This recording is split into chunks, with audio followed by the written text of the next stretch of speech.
Motivation होने के जो सबसे एक तो था कि यार पेरेंट्स के लिए कुछ करना है यार। किसी भी कोचिंग को ज्वाइन नहीं किया। 2021 में जब मैं फाइनल लिस्ट में नहीं आ पाया तो हर दिन मुझे लगा कि यार कहीं डिसीजन गलत तो नहीं हो गया।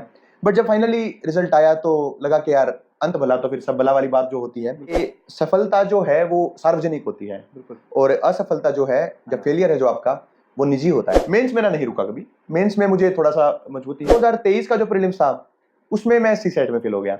कोई भी एस्पिरेंट जो है, मैथ्स बैकग्राउंड है या नॉन मैथ्स बैकग्राउंड है, सी सेट को हल्के में ना।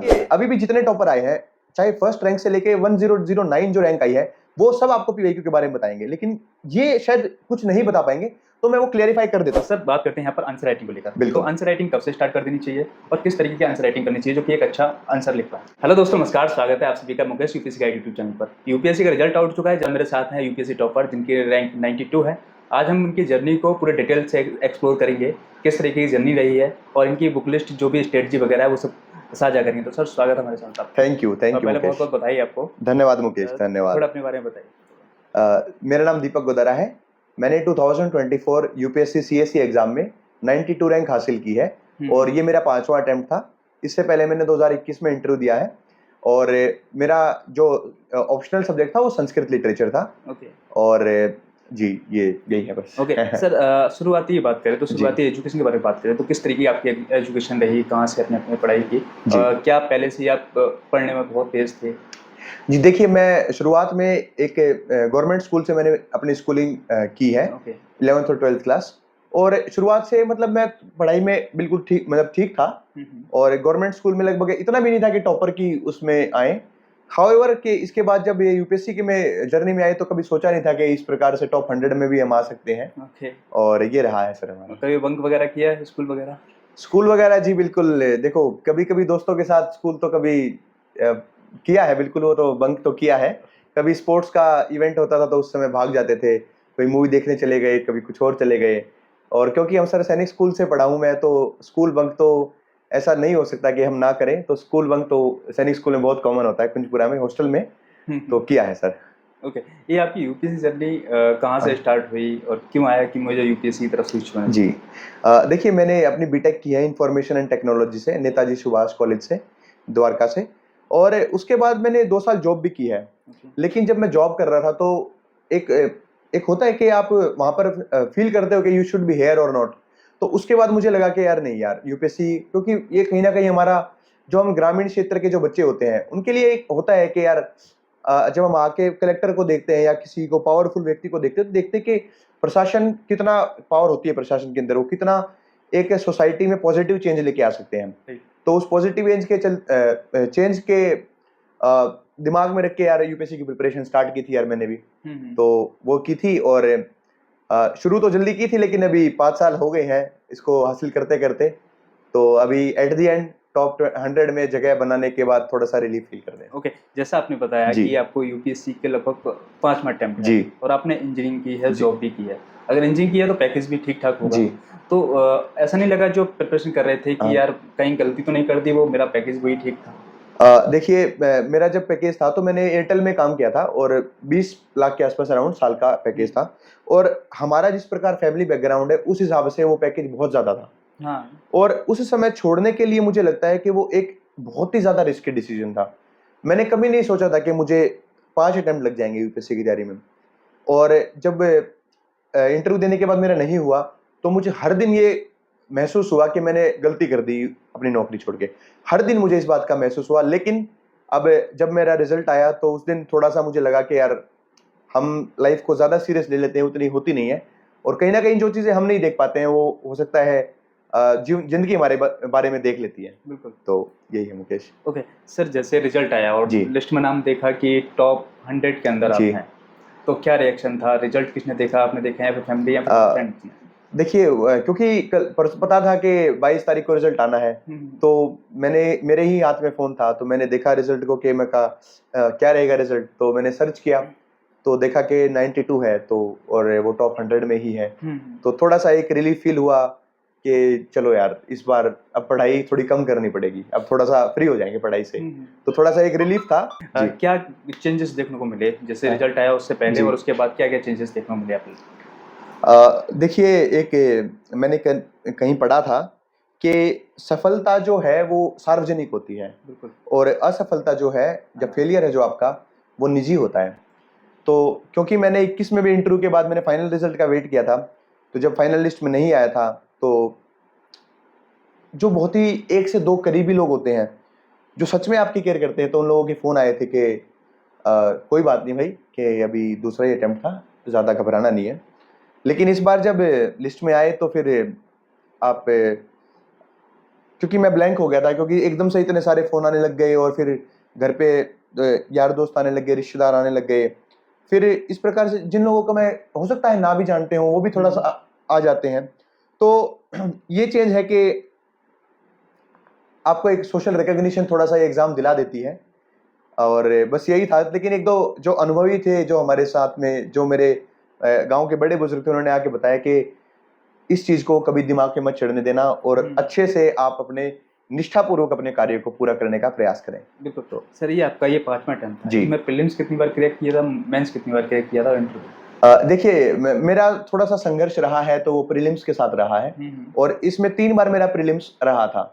एक बार मेरा सीसेट अटक गया था, ओके। और एक बार जीएस अटक गया था। और पहला अटेम्प्ट तो मैंने थोड़ा सा बहुत ही कैजुअली जॉब के साथ दिया था कि पता नहीं था यूपीएससी क्या होता है, तो ये रहा है थोड़ा। और मेंस मेरा नहीं रुका कभी। मेंस में मुझे थोड़ा सा मजबूती है, क्योंकि आंसर राइटिंग स्किल्स, राइटिंग साफ है और अंडरस्टैंडिंग थोड़ी ठीक है, तो उसमें मेंस में कभी ज़्यादा दिक्कत नहीं आई। बट प्रीलिम्स में मुझे डेफिनेटली एक दो बार बड़ा संघर्ष करना पड़ा था। ओके। मतलब आपके 3 प्रीलिम्स क्रैक जी। नहीं हुए थे किसी कारण, लेकिन उनसे क्या सीखा, क्यों नहीं हुए, रीजन क्या था? जी। देखिए, एक जो प्रीलिम्स था वो मेरा, क्योंकि रिजल्ट आया उसके 5 ही दिन बाद प्रीलिम्स था, तो वो टेंशन के कारण जो कॉन्फिडेंस नहीं था, उसके कारण मैं 2-3 नंबर से प्रीलिम्स में रह गया। अगर उस समय मैं थोड़ा सा अपने आप को संभाल लेता तो शायद हो जाता। और 2023 का जो प्रीलिम्स था, उसमें मैं सीसेट में फेल हो गया। जीएस की कट ऑफ से मेरे 25 नंबर ज्यादा थे, लेकिन सीसेट की जो कट ऑफ थी वो मैं 2-3 नंबर से चूक गई। तो ये रहा है। तो उसके बाद से मैंने देखा कि सीसेट को हल्के में ना लिया जाए। कोई भी एस्पिरेंट जो है, मैथ्स बैकग्राउंड है या नॉन मैथ्स बैकग्राउंड है, सीसेट को हल्के में ना ले। ओके।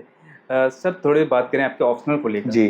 तो आपका ऑप्शनल बहुत ही यूनिक है। जी, इसको बिल्कुल। बहुत कम एस्पिरेंट इसको रखते हैं। जी। तो संस्कृत ऑप्शनल का कहाँ से माइंड में आया कि चलो ऑप्शनल हम संस्कृत को रख लेते हैं? देखिए, संस्कृत ऑप्शनल जो लेने का मेरा सबसे बड़ा कारण था, वो था कि कहीं ना कहीं मेरा जो इंटरेस्ट है, अब आप देखो कि थोड़ा मेरा संस्कृति की तरफ ज्यादा इंटरेस्ट रहा है, अपने जो कल्चर को लेके। और हम जब संस्कृत का सिलेबस देखते हैं, तो वो उससे बहुत ज्यादा इंक्लाइन होता है। उसमें सारी बहुत ही नीति कथाएं हैं, फिलोसफिकल चीजें हैं, श्रीमद् भगवत गीता है या इंडियन फिलोसफी है, और ग्रामर है जो कि मुझे ठीक ठाक, जो मेरी उसमें पकड़ थी।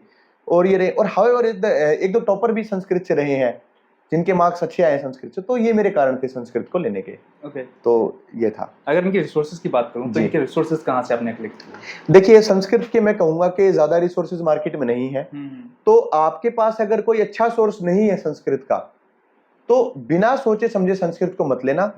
और अच्छे रिसोर्सेज मार्केट में बिल्कुल नहीं है। कुछ स्टैंडर्ड बुक्स हैं, वो आपको एक बेसिक आइडिया देंगी, लेकिन अच्छे से आपको जो रिसोर्सेज हैं, वो राजेंद्र सर की जो कोचिंग है, आप उससे सीख सकते हैं।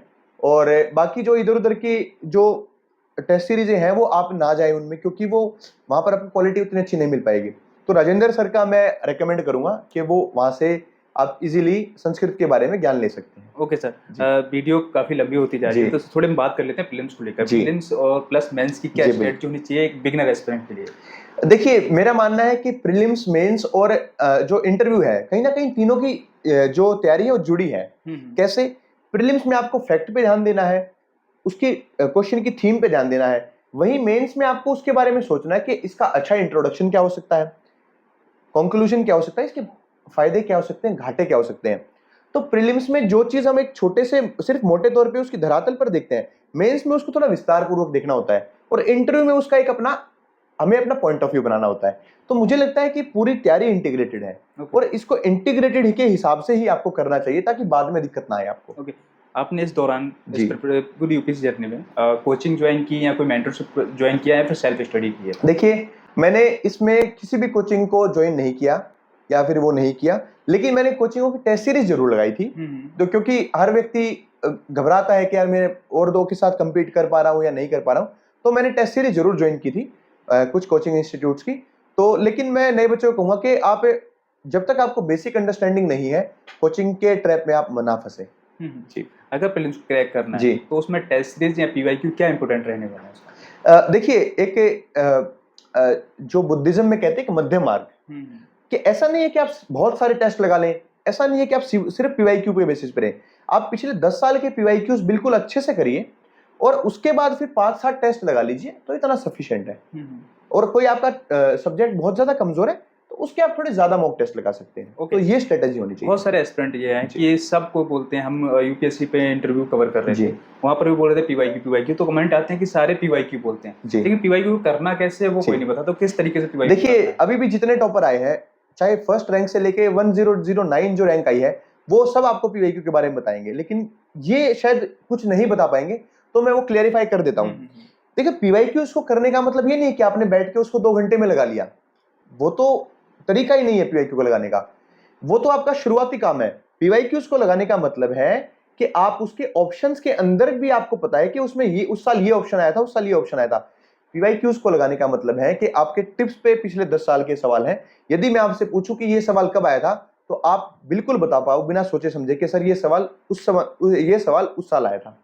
तो ये पीवाईक्यूज करने का तरीका है। और उससे आगे और पीछे भी अगर मिलती जुलती चीजें हैं, वो भी अगर आप कवर करें, तो उससे बेस्ट तरीका नहीं हो सकता पीवाईक्यूज का। ओके। ये तरीका होना चाहिए। ओके। बहुत सारे एस्पिरेंट जो हैं कि जी। किसी फाइनेंशियल प्रॉब्लम की वजह जी। से कोचिंग ज्वाइन नहीं कर पाते हैं, जी बिल्कुल। वो आपकी तरह सेल्फ स्टडी करना चाहते जी। हैं, तो वो अपना फाउंडेशन की शुरुआत कहाँ से कर सकते हैं? जी देखिए, मैंने आपको बताया जैसे कि एक सबसे पहले आप शुरुआत करिए कि एनसीईआरटीज कैसी हैं। क्योंकि एनसीईआरटी का जो बनाया हुआ है वो ऐसे बनाया हुआ है कि आप एक बेसिक ब्लॉक आपके तैयार होते हैं दिमाग में। तो बेसिक ब्लॉक तैयार हो जाएंगे जब आप स्टैंडर्ड बुक पढ़िए। थोड़ा स्टैंडर्ड बुक पढ़ेंगे तो आपकी जो नींव एनसीईआरटी ने रखी थी, उसके ऊपर आप थोड़ा सा स्ट्रक्चर बना रहे हो स्टैंडर्ड बुक से। लेकिन आप बिना ये सब किए कोचिंग में जाओगे, और जो बच्चे कोचिंग नहीं भी ले पाते हैं, एनसीईआरटी प्लस स्टैंडर्ड बुक अगर आपने अच्छे से की है, तो फिर आप करंट अफेयर को धीरे धीरे समझना स्टार्ट करें, और 1-2 साल में मुझे लगता है कि आप एक अच्छे एस्पिरेंट के रूप में आ सकते हो, जो कि रैंक लगा सकते हो। ओके। करंट अफेयर के लिए बहुत ज्यादा डाउट है जी बिल्कुल। मैगजीन पढ़ें, न्यूज़पेपर पढ़ें, या फिर मंथली मैगजीन जो अन्य कोचिंग की आती है उनको करें, किस तरीके से? देखिए मेरा खुद का यूट्यूब चैनल भी है जिसपे बच्चों के डाउट आते ही हैं कि सर करंट अफेयर को ये बना दो, ये बना दो। मेरा दोस्तों करंट अफेयर का कहना है कि आप अगर संभव है तो आप डेली न्यूज़पेपर पढ़ें, कोई भी न्यूज़पेपर। और अगर न्यूज़पेपर नहीं पढ़ पा रहे हैं, तो आप क्या करिए, किसी भी कोचिंग इंस्टीट्यूट की मैगजीन उठा लीजिए, किसी भी कोचिंग इंस्टीट्यूट की। उस मैगजीन में सिर्फ इवेंट पे फोकस करिए, स्टैटिक को वहां पढ़ने मत बैठ जाना। मतलब अगर 100 पेज की मैगजीन है तो वो 2-3 घंटे में निपट जानी चाहिए, क्योंकि उसका इंडेक्स देखिए, उसमें काम की चीजें देखिए। सिर्फ पहले 10-12 मिनट आप उसको एक स्कैन कर लीजिए, फिर आप मेन चीज को पढ़िए। इस हिसाब से पढ़ेंगे। वरना बच्चे क्या करते हैं, स्टैंडर्ड बुक की तरह करंट अफेयर की मैगजीन को पढ़ते हैं। वो नहीं करना है, क्योंकि स्टैंडर्ड बुक में आप सीखते हो, करंट अफेयर में आपको इवेंट पे फोकस करना है। तो focus on event, not on static thing in current affair. इस तरीके से करें। पहले कहने मतलब ये पूरा इंटेक्स को कवर कर लिया। जी बिल्कुल। देखिए इंपोर्टेंट है उसको मार्क करके आगे उस बिल्कुल उस पर जाएं। आप एक बार थोड़ा एनालाइज तो करिए, क्योंकि आपको देखोगे 80-90% जो पिछले साल थी वही इस साल है, जो उससे 4-5 साल पहले थी वही अब भी है। तो उस वो करंट अफेयर का जो मतलब मेन एम था वो वही समाप्त हो जाता है इस चीज से। ओके। तो इस तरीके से ध्यान दे थोड़ा। ओके सर एक मिथ ये रहता है कि यूपीएससी में इंजीनियरिंग बैकग्राउंड के ज्यादा लोग जी होते हैं। जी बिल्कुल। तो उनकी क्या चीज सबसे अलग या यूनिक है? आंसर राइटिंग स्किल्स, या उनके पढ़ने का तरीका, या फिर कुछ और? देखिए इंजीनियरिंग में हम ना कम से कम 35 से 40 सब्जेक्ट पढ़ के आते हैं। तो डाइवर्सिटी ऑफ सब्जेक्ट जो हमारे दिमाग में रहती है, और ऐसा ही यूपीएससी का है, तो इसमें भी बहुत सारे सब्जेक्ट्स हैं। 2 ऑप्शनल पेपर हैं, एथिक्स है, जीएस 3 में science tech, internal security environment. तो एक जो हम एनालिटिकल जो चीजें आती है हमें कई सारे सब्जेक्ट पढ़ के, वो हमें यहाँ पर बहुत हेल्पफुल रहती है। ओके। एक तो वो रहती है। दूसरा, हम जो इंजीनियरिंग में सीखते हैं कि एक्सपेरिमेंट वगैरह करते हैं, तो उसमें थोड़ी एनालिटिकल स्किल्स डेवलप हो जाती है, एक इंट्यूशन आ जाती है। तो वो भी कहीं ना कहीं इसमें हमारी मदद करती है। ओके, मतलब कह सकते हैं तो थिंकिंग भी चेंज हो जाती है। जी बिल्कुल, थोड़ा सा थिंकिंग आपकी क्यूरियोसिटी ड्रिवन हो जाती है। ओके जी। तो सर बात करते हैं यहाँ पर आंसर राइटिंग को लेकर। बिल्कुल। तो आंसर राइटिंग कब से स्टार्ट कर देनी चाहिए, और किस तरीके की आंसर राइटिंग करनी चाहिए जो कि एक अच्छा आंसर लिख पाए? देखिए अभी अगर आपको आंसर राइटिंग करनी है, तो सबसे पहले जाके आप टॉपर्स के आंसर देखिए। जब तक आपको बेसिक अंडरस्टैंडिंग नहीं है, तो आप आंसर मत लिखिए। आप जब तक थोरो नहीं है ना चीजों में, तब तक आंसर को स्टार्ट मत करिए। जब आपकी स्टैंडर्ड बुक कवर है, एनसीईआरटी कवर्ड है, उसके बाद आप आंसर राइटिंग सोच सकते हैं। कब सोच सकते हैं? जब आप प्रीलिम्स निकालने की कंडीशन में आ सकते हैं। तो एक अच्छे आंसर का क्या है, देखो मैंने अनुदीप दुरा शेट्टी सर से सीखी थी, जो रैंक 1 थे 2017 में। उन्होंने कहा था कि अच्छा इंट्रोडक्शन, अच्छा कंक्लूजन और सवाल की डिमांड, यही एक अच्छा आंसर है बस। अब बच्चे क्या करते हैं कि इसमें ज्यादा घुस जाने के चक्कर में सवाल की डिमांड को भूल जाते हैं। सबसे पहले डिमांड, फिर अच्छा इंट्रोडक्शन और कंक्लूजन, मुझे लगता है कि सफिशिएंट है किसी भी आंसर के लिए। ओके, क्या लगता है कि इसका भी ट्रेंड चेंज होता है आंसर राइटिंग का? देखिए आंसर राइटिंग के आजकल थोड़ा सा जो ट्रेंड आ रहा है कि एनालिटिकल क्वेश्चंस बहुत आने लग गए हैं। पहले जीएस2 में थोड़ा सा सिंपल स्ट्रेट फॉरवर्ड क्वेश्चन आते थे, लेकिन आजकल थोड़े एनालिटिकल सवाल आने लगे। तो आजकल बच्चे क्या है कि सवाल की डिमांड को समझने में थोड़ा गलती कर देते हैं। तो थोड़ा सा चेंज हो रहा है कि आंसर राइटिंग से नहीं, सिर्फ थोड़ी सी समझ भी होनी चाहिए आपको आंसर की। ओके ये सर, लास्ट में उन स्टूडेंट को क्या कहना चाहेंगे जो गलती आप किए हैं जी बिल्कुल, वो ये नहीं दोहराएं? देखिए मैं आप लोगों को कहूंगा कि अगर आप सीरियस एस्पिरेंट हैं, तो अगर एक दो बार आप फेल हुए हैं, तो उन जो विफलताओं को दिल पे ना लगाएं, पहली बात तो ये। और एक जो रहता है ना कि ज्यादा इधर उधर कोचिंग्स के चक्कर में ना पड़े। आप लिमिटेड किताबें रखिए, लिमिटेड सोर्स रखिए और उनको बार बार पढ़िए। थोड़ी सी बोरिंग तो देखो है यूपीएससी की जर्नी, ये मैं मानता हूँ, थोड़ी सी बोरिंग तो है, लेकिन थोड़ा सा विश्वास रखिए और अपनी तैयारी पर जो आपने कर रहे हैं उस पर थोड़ा भरोसा रखेंगे तो मुझे लगता है कि बात बन जाएगी। तो मेरा अगर मैं अपने आप को मुझे सजेशन देना होता कुछ दिन पहले, तो मैं ये कहता कि ज्यादा इधर उधर की चीजों में ना जाएं और एक चीज को बार बार पढ़े। उससे क्या है कि आप मजबूती से हो जाएंगे। और प्रीलिम्स में जाने से पहले थोड़ा पीवाईक्यूज का एनालिसिस करके जाएं। और मेंस में जा रहे हैं तो आपके टिप्स पर आपके ऑलरेडी इंट्रोडक्शन, कंक्लूजन होने चाहिए। ओके सर, आपकी ये 5वां अटेम्प्ट था, लंबी जर्नी थी जी। मोटिवेट होने के क्या क्या पिलर थे इसमें, किस तरीके से आप मोटिवेट रहते थे? देखिए मोटिवेशन होने के जो सबसे एक तो था कि यार पेरेंट्स के लिए कुछ करना है यार। ये था कि पेरेंट्स का मतलब जिन्होंने मुझे यहाँ तक पहुंचाया, पढ़ाई के लिए मुझे इतना योग्य बनाया कि मैं अपनी प्रिपरेशन कर सकता हूँ। क्योंकि जो बच्चा यूपीएससी की प्रिपरेशन कर रहा है वो अपने आप में ही बड़ी बात है। तो एक ये मोटिवेशन था कि नहीं यार, हार नहीं माननी, थकना नहीं है यार। कई बार ऐसा रहता था कि नहीं पढ़ाई करने का मन नहीं है, कहीं दोस्त बुला रहे, नहीं, तो मैं कहा नहीं यार, मैं थोड़ा लॉयल रहता हूँ अपनी तैयारी के साथ। तो ये एक सबसे बड़ा मोटिवेशन था पेरेंट्स का नाम रोशन करने का। और दूसरा मोटिवेशन था कि कहीं ना कहीं जो मैं सैनिक स्कूल से पढ़ा हूँ सर, कि यार देश के लिए इतना तो कर ही सकते हैं। कि एक डिसिप्लिन मेरे अंदर था हमेशा कि यार कल को इतनी बड़ी देश जिम्मेदारी देगा हमें, तो उसके लिए हम यहाँ पे शॉर्टकट लेंगे तो कैसे काम चलेगा। तो मेहनत में मैंने कोई कसर नहीं छोड़ी सर, कोई शॉर्टकट अपनाने का प्रयास नहीं किया। ओके, तो ये चीज। Okay sir, thank you so much thank you time देने के लिए। तो आई होप गाइस आपको वीडियो काफी वैल्यूएबल लगी होगी। अगर कोई डाउट होता है तो कमेंट बॉक्स में छोड़ दें, जो नेक्स्ट टॉपर होंगे उनसे वो कमेंट पूछ लिया जाएगा, जो भी आप करेंगे। तो सर के साथ सर को बधाई दे सकते हैं, जिससे कि वो आगे कुछ और अच्छा करने। और आप भी मेरे साथ जुड़ सकते हैं, मेरा खुद का यूट्यूब चैनल है दीपक गोदारा यूपीएससी के थ्रू, और मुकेश आज शेयर कर देंगे आपके साथ। मैं उनका सर का जो चैनल का लिंक है मैं आपको डिस्क्रिप्शन में दे दूंगा या फिर कमेंट बॉक्स में पिन कर दूंगा, वहाँ पर आप चेकआउट कर लेते हैं, सर से जुड़ सकते हैं, क्योंकि टाइम पे आपको अपडेट करते रहेंगे। तो मिलते हैं नेक्स्ट वीडियो में। Thank you so much. Thank you sir. Thank you.